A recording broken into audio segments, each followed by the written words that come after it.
Welcome back to the podcast. Today I am here joined with Alayna. So Alayna, tell the Yes. people, because this is the first time we're doing this interview. So tell the people about yourself.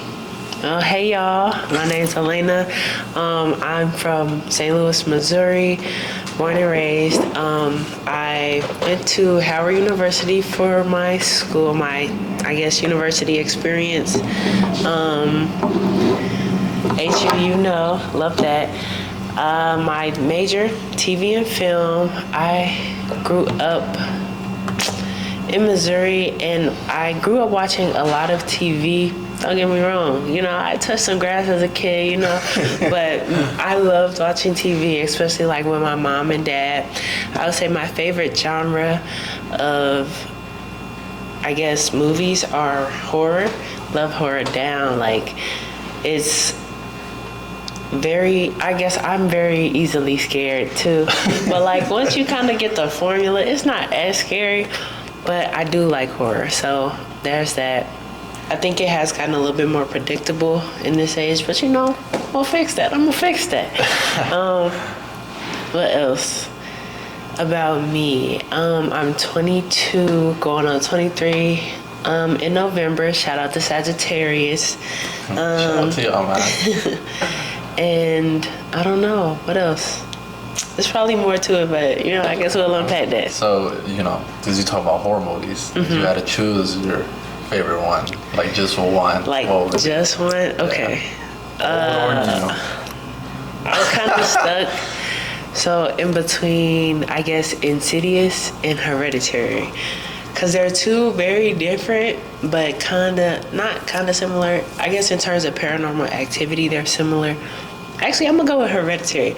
Only because... Everybody goes with that one. Yeah, Hereditary is really good. And it's not like a jump scare scary. It's like it builds the suspense. And it's like it keeps you on the edge of your seat. Like you're literally trying to figure out what's going to happen.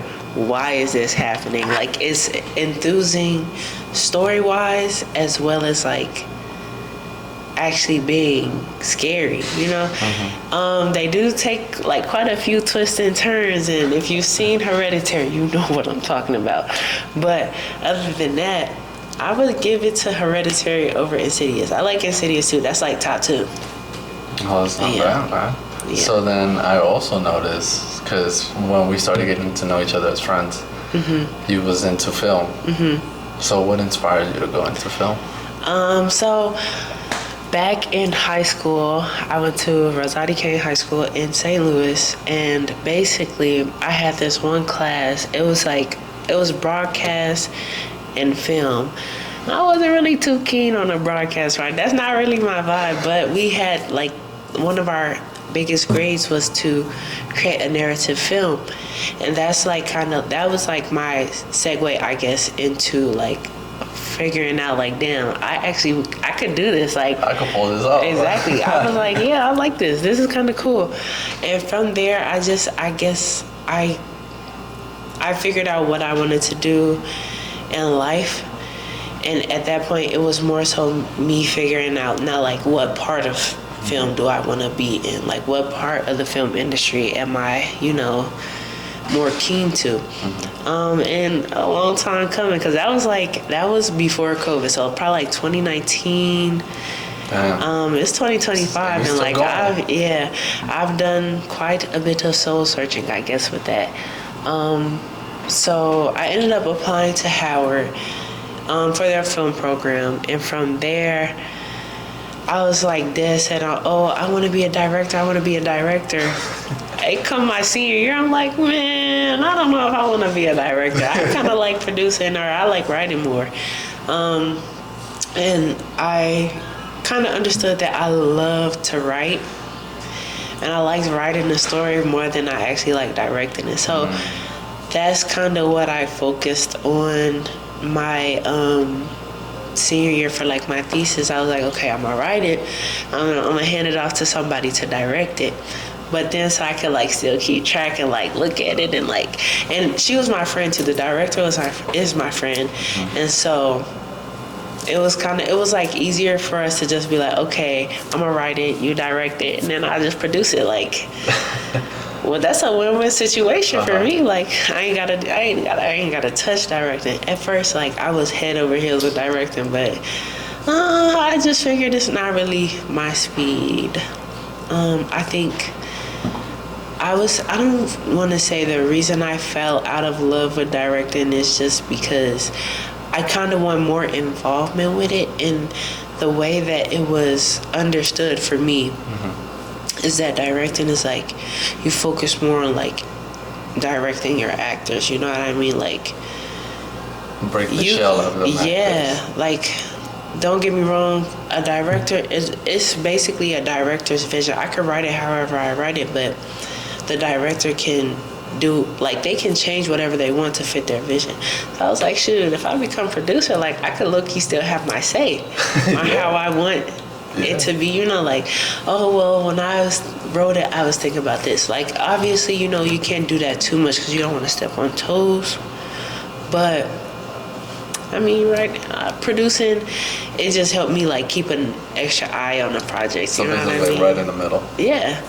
Oh. Without having a director to deal with all that. And it's nothing against directors, nothing against like actors, and it just wasn't for me. So you find yourself in a place like you had to rethink the decision.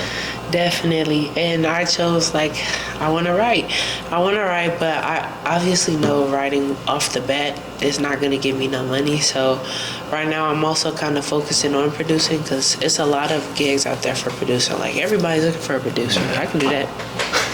Light work. I just got to, you know, establish myself and, like, get a few more, like, find, like, the software that best fits me for, like, the job. And then we'll go from there. I noticed, so you say you do a lot of writing. So how do you put yourself into like writing? Do you you sit in your room there, or you have to have like a serenade kind of? Right, okay, I love this question. So look, y'all, when I write, I have to kind of get myself in the zone, I guess. So for the most part, if I know what I want to write, I curate a playlist. I have a playlist for kind of the vibe that I expect for what I'm writing to fit. So like, if I'm having like some medieval plot, right, I kind of focus on having more like instrumentals, like ball dancing, like that type of music. I'll have a lot of that in the playlist. I love a violin, so I'll like literally will fill it with like violin songs, pianos, like things like that. And Mozart go hard. I don't know, man. I put Mozart in the playlist and I be in the mood, you know what I'm saying? Another, like, it's just, I just curate the playlist based off of what I feel like the vibe that I'm going for or that I'm writing. Or even just like the vibe of the show or the movie in general. Another thing is I kind of, other than the music, I kind of prefer like complete silence, and like I just have to kind of zone in and focus. So like I won't necessarily, like, my door's closed, the lights are low, you know. Sometimes I might put on the LED light. Sometimes, you know, it just depends on the vibe.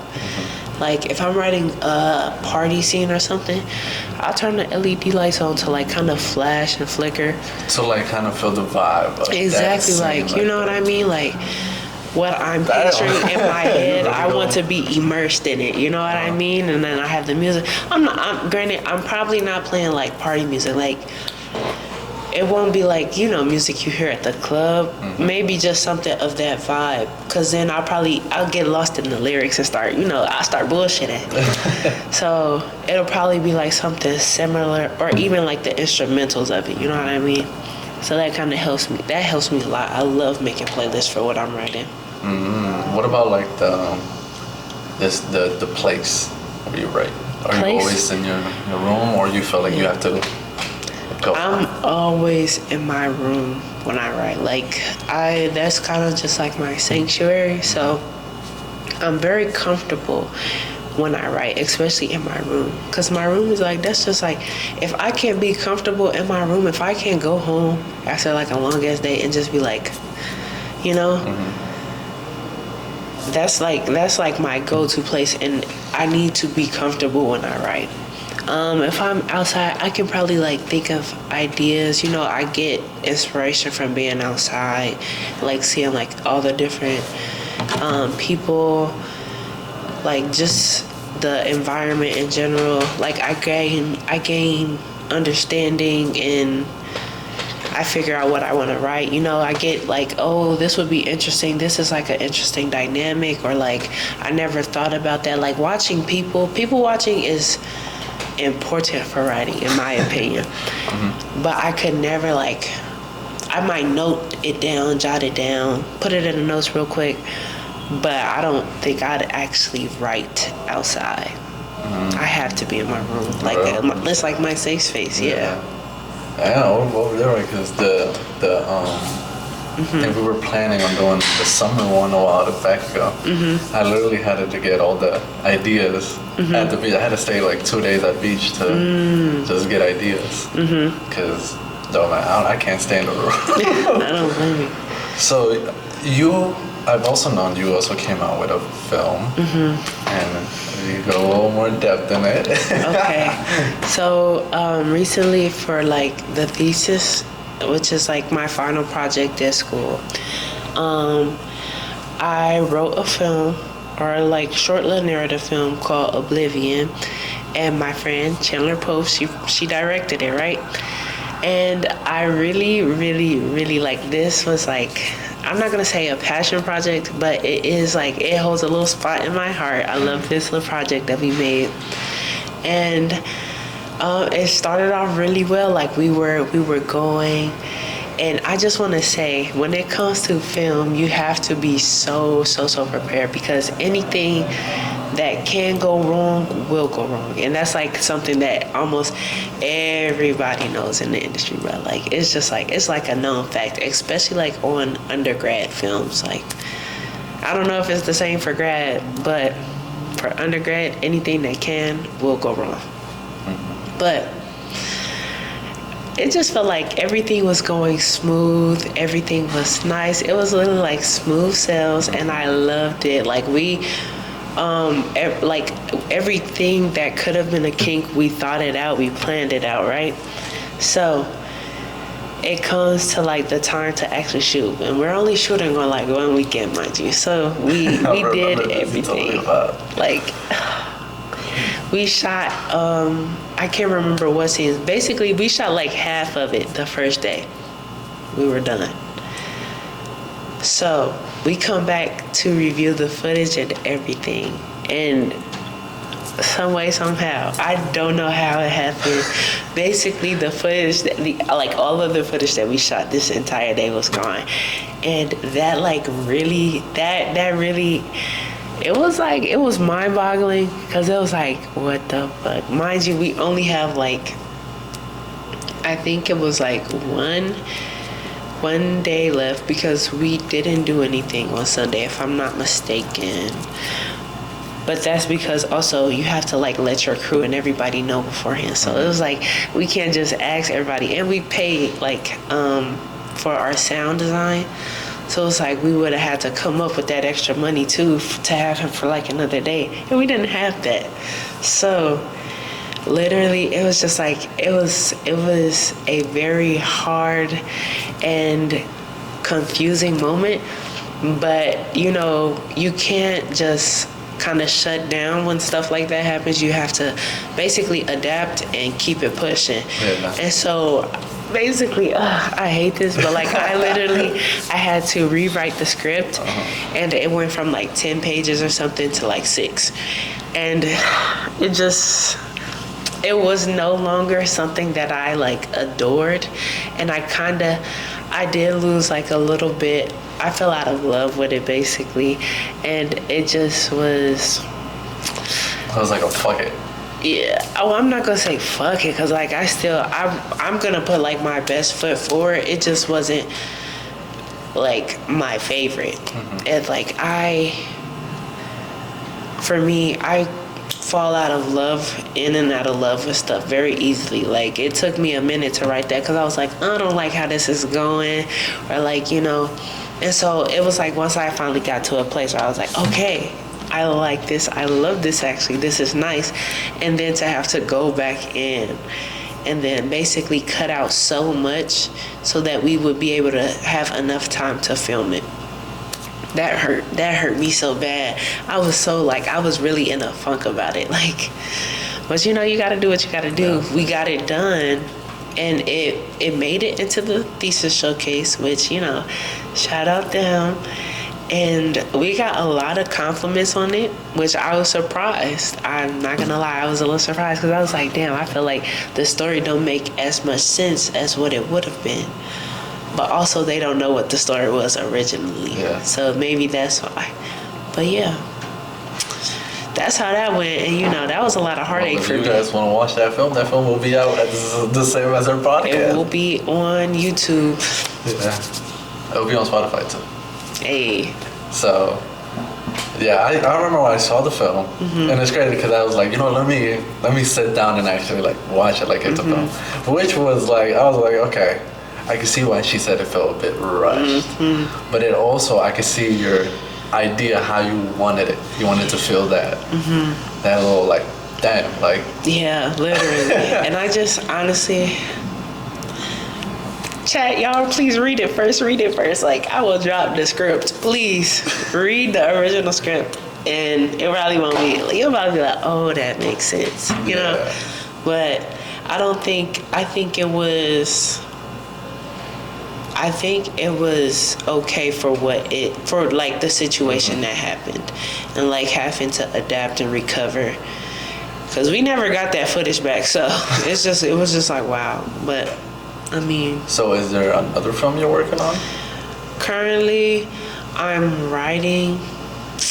I'm not really in love with it though. I'm not gonna lie. So I'm probably gonna scrap it or try to give it some time, because sometimes I think I have to step away from it and then come back, only because I feel like once I hyperfixate on it, I like go through a bunch of motions until it's just like, oh, I don't know if I really like this as much as I thought I did, or maybe this idea is kind of corny, or is it played out too much? Is this predictable? It's just like a lot of questions, and then I overthink myself into hating it. So then I just drop it for like probably like a week or something, and I'll come back to it. But yeah, right now I'm kind of in that, I hate this. This is actually stupid. Give me bits and pieces of what you were working on, just so. So currently it's like it's like a, not medieval, but like it's a rough, very, very rough start to a maybe movie. Unsure if it could be a TV show right now. Maybe it could be episodic. That might be better though. But it's about basically this vampire, right? And she has like struggled, I guess, with herself internally, because she's kind of like, she's not like a half, but she's in a place where she's advocating for both like vampires and humans, because it's a tension in between them. I have to figure out what causes that tension. If it's gonna be like, are the vampires known? Like, does regular people know that vampires exist? Or is it like oh my God, these vampires keep killing us, like, can we do something about it? You know what I mean? Like, I don't know how I'm gonna make that tension happen, but I think I can see what you say about a TV show, because that seems like a little bit like 5-6 episodes. Okay, like line it up. Okay, so bet.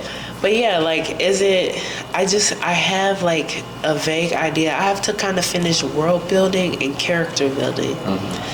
And then I guess once I get the premise of what I want the story to be about, we can go from there. But honestly, all I know is it's a vampire, and I kind of want to add like multiple layers to it, because like, should it be like a hierarchy? Like, we don't, like, maybe vampires are like the aristocrats of society, you know what I mean? Like high placed people, but the people don't know that they're vampires, you know what I mean? Oh man. So it's like kind of like, is it underhanded? Like I'm getting fucked over twice. Like I feel like there's a twist. Wouldn't it be nice? Like, so yeah, it's kind of something like that. I might throw in a little romance, a little suspense, cause I love horror, so I gotta add it in somehow. I can't keep them like sitting in their seats bored. Yeah. So, what do you think is the problem now with horror movies? The predictability. I think like sometimes it just gets a little too predictable. Like, I want to be on the edge of my seat every moment. Like, I want to be like, I have not been expecting that to have happened. Like, back to Hereditary, like, have you seen it? Yeah, you couldn't predict too much on it. Exactly. Like, I don't want to spoil it for nobody, so. I mean, the movie's been out for how long? No, for real. Actually, like, fuck y'all. So, look, when that scene happened, when Shawty had her head hanging out the window. Oh, that one, that was crazy. Like, that kept me on my seat. I was like, oh my God. Like, I never would have expected that to happen. Do you get what I'm saying? Yeah. Like, I want something like that. And, like, it's just getting too much to where it's like, oh, shit, jump scare, jump scare, jump scare. Like, sometimes it'd be a good jump scare, but, like...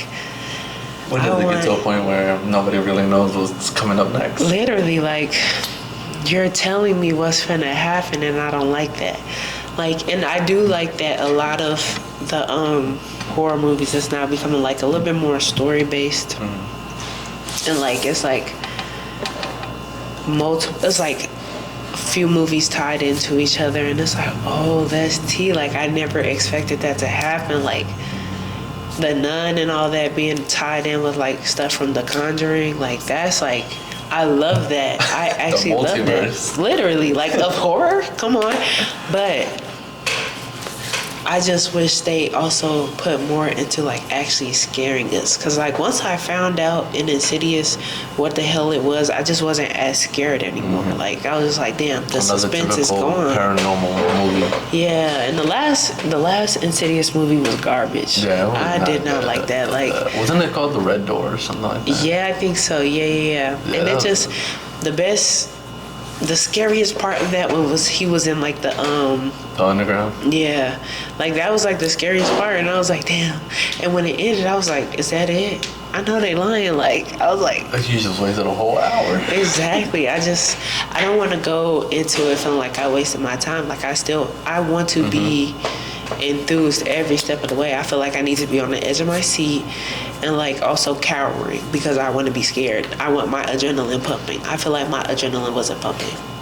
What's so crazy about the whole movie thing is that you're literally like, well, not to disclose the location, you're like literally next to a movie theater. Which is, cause do you like I know we talk about horror. Do you sometimes like when you go see a movie, right? And you go by yourself or you go with people. Like, do you like sit down and be like, all right, well, I'm gonna see this and be like, okay. Sometimes it depends on what the movie is. There have been like quite a few movies where I just did not know like it was actually out. Like, I forgot what movie it was, but I didn't know it was out. Like, it's no promotion, no nothing. And then I'm just finding out that it's actually in theaters when I'm thinking, oh, I thought this was an ad getting me hyped for it. No, they're showing this right now. Like, so it just kind of depends. I've seen like a few ads. And shout out TikTok, because TikTok literally tells me more than like what the hell is going on. Exactly. I see more ads on TikTok than I do like on YouTube or anywhere else. So like, when I literally have found out movies were coming out from posts rather than like actual ads, like the post where it's like, oh, what are you doing for July 4th? Are you busy? And they're like, no, I'm here. And they're at the movie theaters talking about something they're finna watch, like the newest scary movie coming out. Mind you, it's like a few coming out this year, so I will be sad. I will be in that theater. But it just honestly, like I said, for your question, it depends on the movie. I don't know if you've seen the movie Talk to Me.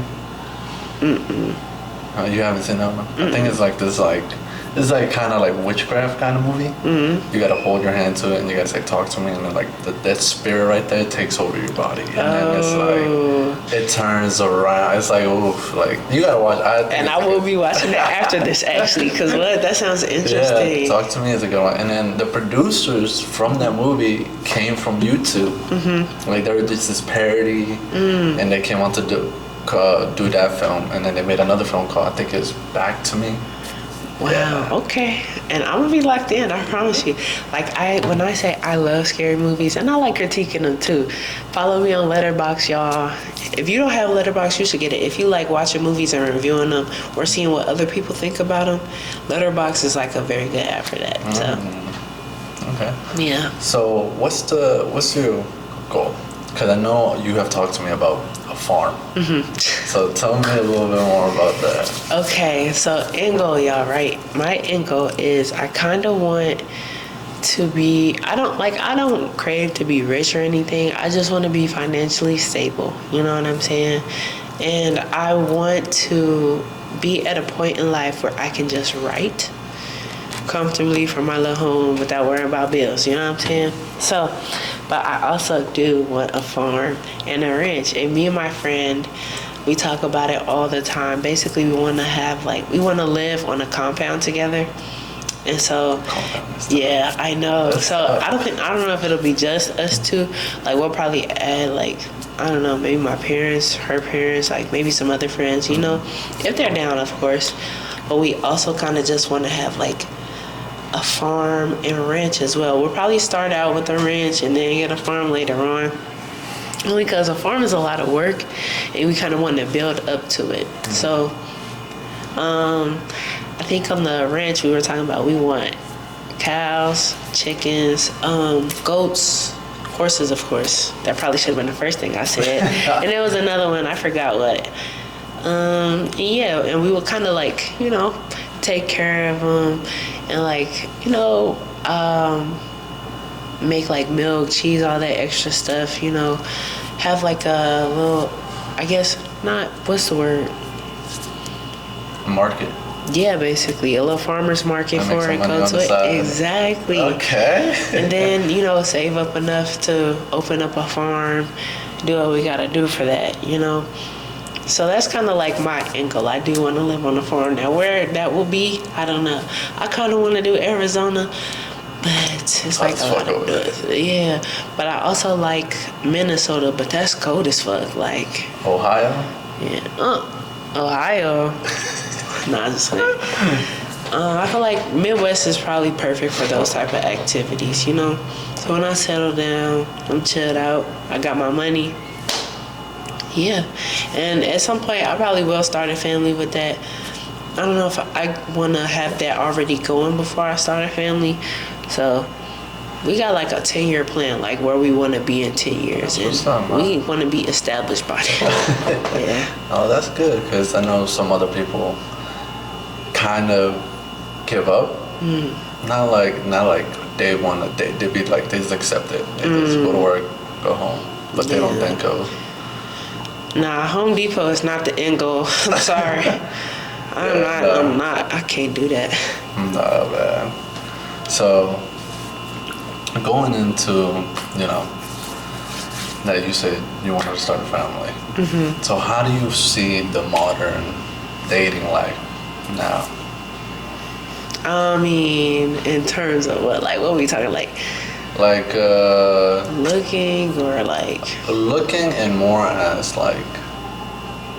what's in it, I think piss is in it. Let me stop playing. Basically, what I just feel my dad, he cooks for my mom. He cooks and he does a lot of things. A Southern man, by the way, so Southern man, bald-headed man. So my standards are a little bit high, I guess, and I expect that standard to be met, in my opinion. It's just certain things that I don't tolerate. If we're walking on the street, obviously the man should be closer towards, traffic. Yeah. You don't get that a lot. You don't get that a lot anymore. If I'm going in the door, hold the door open. Okay? Simple stuff like that. But also, it's just like, I just feel like a lot of men want to be chased. I'm not chasing you. Okay? I'm sorry. Like, my dad chased my mom. He chased her up and down the valley if he could. I'm not chasing you. Like, that's just me. I'm sorry.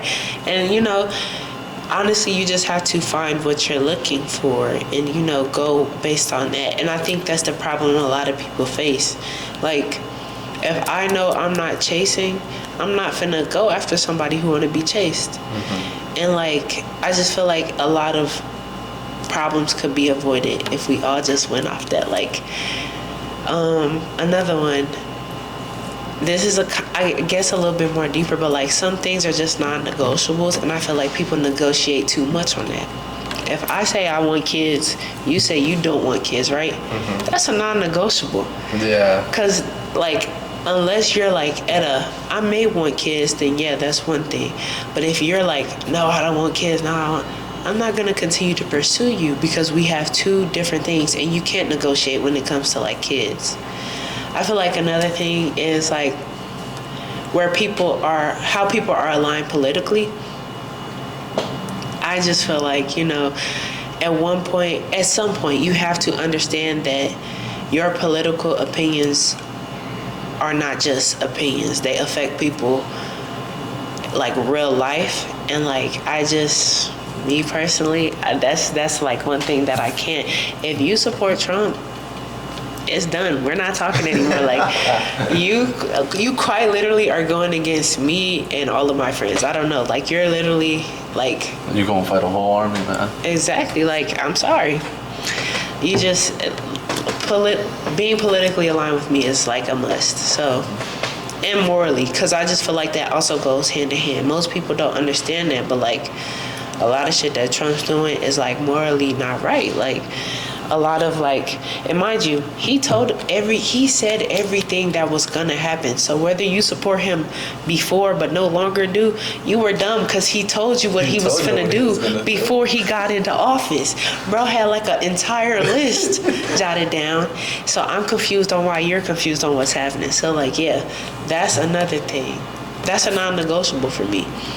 And apparently, it's just a lot of people that don't understand that. And like, even if you have friends that are like not politically aligned, correct, I'm gonna look at you a certain type of way, because it's just like, how does that make sense? Yeah. How are you like, and or your friend is going against everything you stand for, essentially. You know what I mean? Crazy, yeah.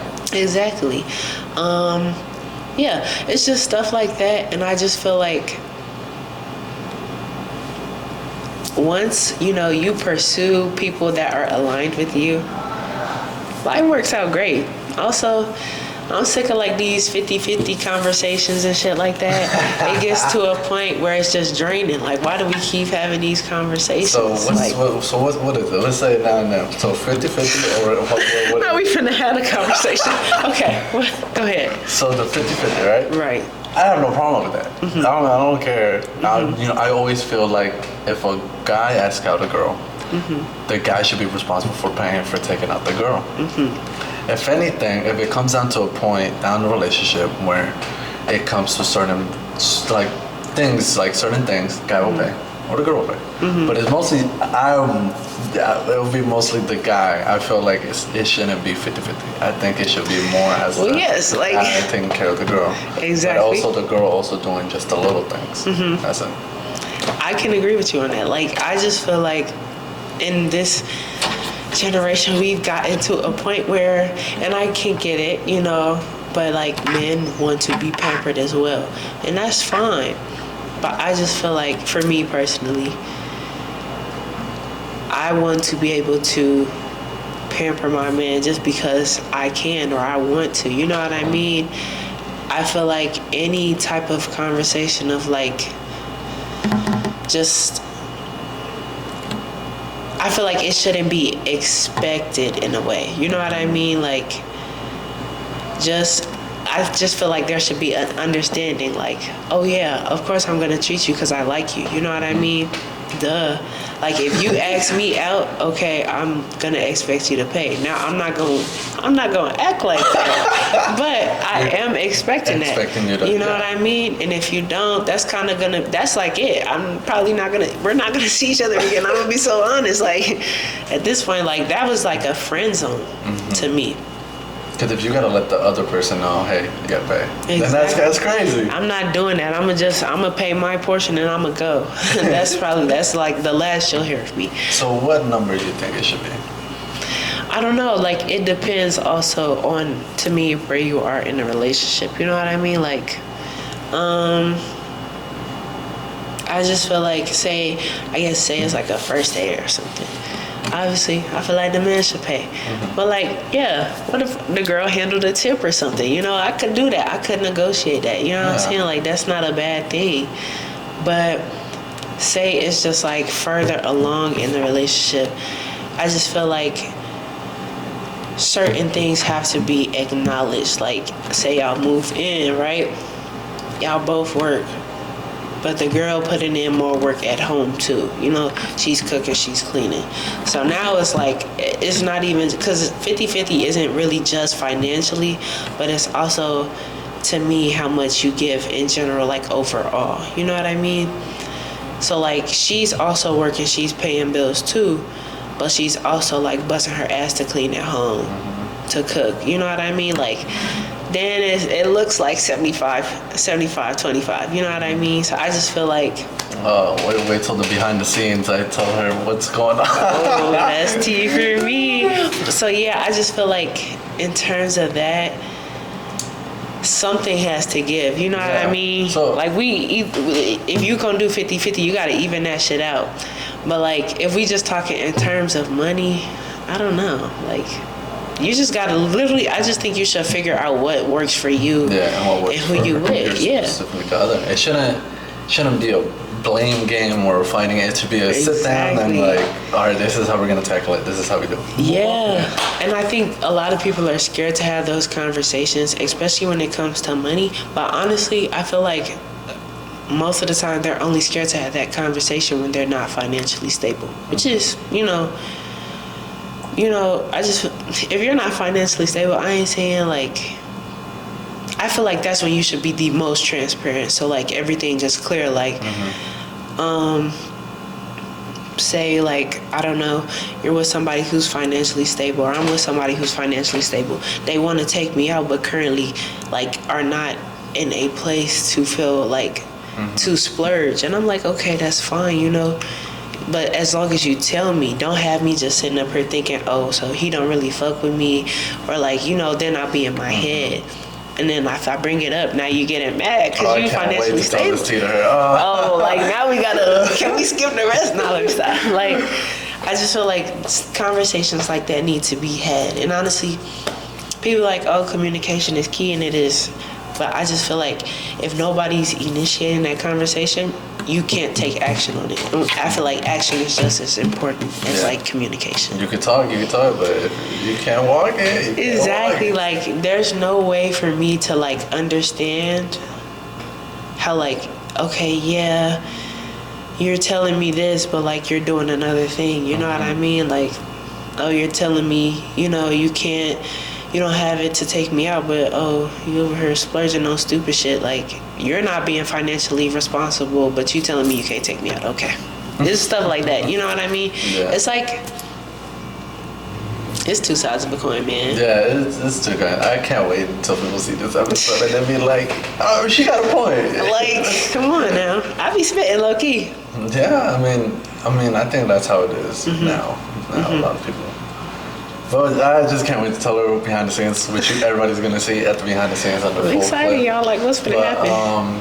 This is the last thing I want to talk to you about. Accountability. Okay. Do you think people nowadays take accountability for their actions?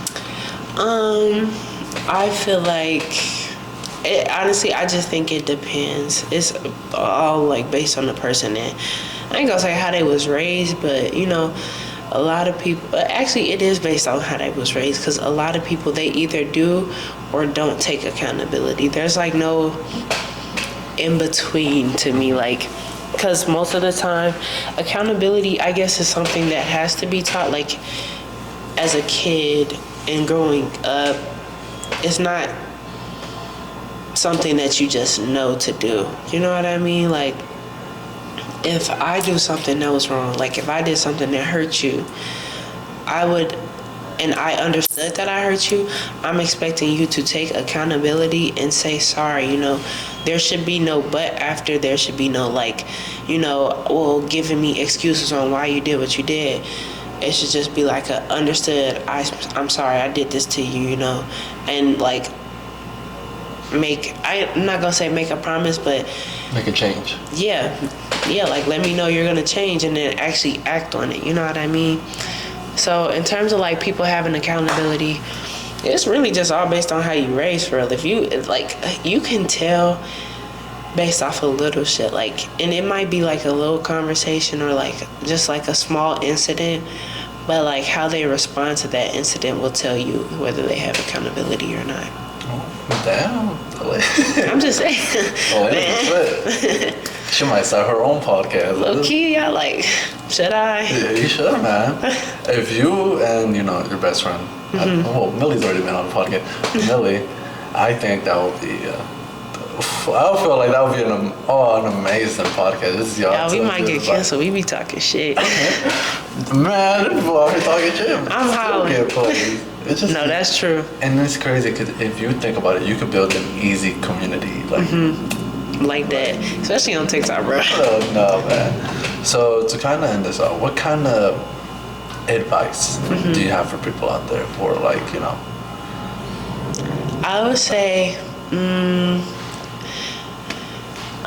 that's a good question. Wow, what would I say in terms of advice for everybody? I would say just honestly, be yourself, be who you are.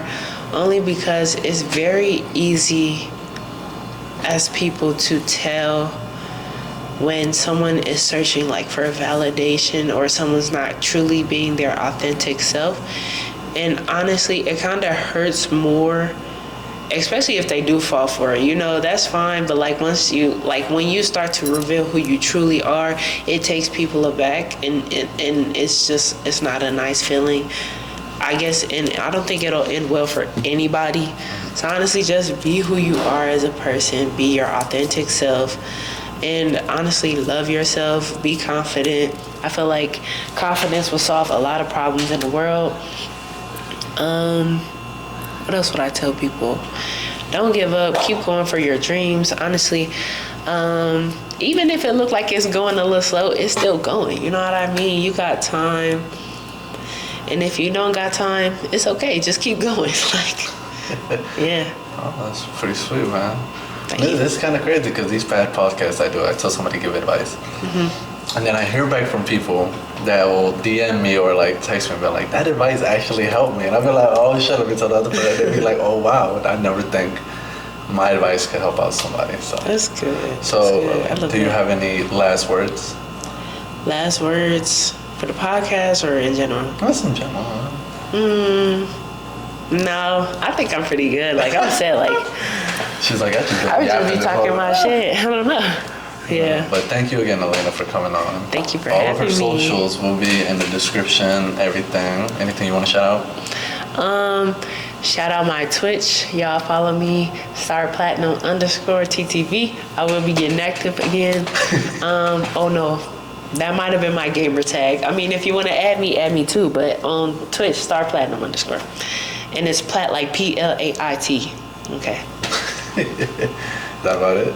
Yeah, that's about it. Instagram, her film will be separate from this podcast to also build up. So, thank you, Alayna, for coming on. Thank you for having me. Thank you. I hope you guys enjoyed this episode. Hopefully you guys enjoyed the other ones that are coming out. All right, y'all.